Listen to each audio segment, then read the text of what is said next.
Doncs des d'una perspectiva molt diferent parlarem ara d'altres casos de persones que viuen aïllades del món que coneixem.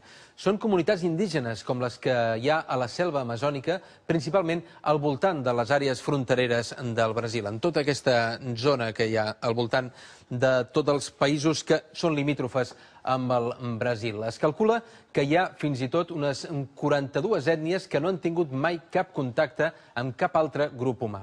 Se n'ha confirmat l'existència de 22 casos. La màxima autoritat en aquesta matèria és Sidney Pozuelo. Assegura que l'única garantia de supervivència d'aquests grups és mantenir aquest aïllament i blindar fins i tot les zones on viuen davant de qualsevol altra intervenció humana. Hem parlat amb ell en l'ambient tropical que recrea el Cosmocaixa a Barcelona.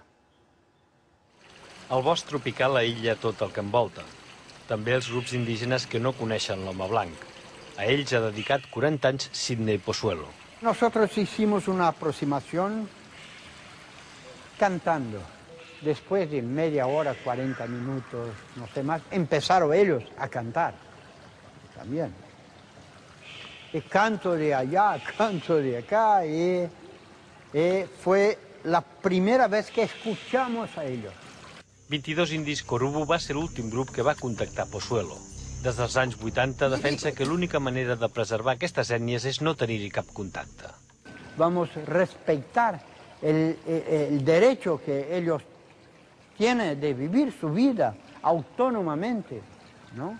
Hablar su lengua dentro de sus tradiciones y vamos a demarcar su tierra, ¿no? Para que nuestro mundo no penetre.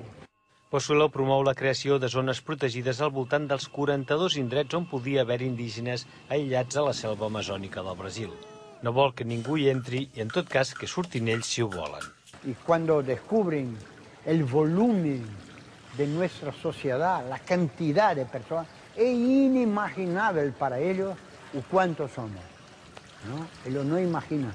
La sociedad de Brasil son como 180 millones de personas, que son ellos 22 personas, este grupo humano pequeño.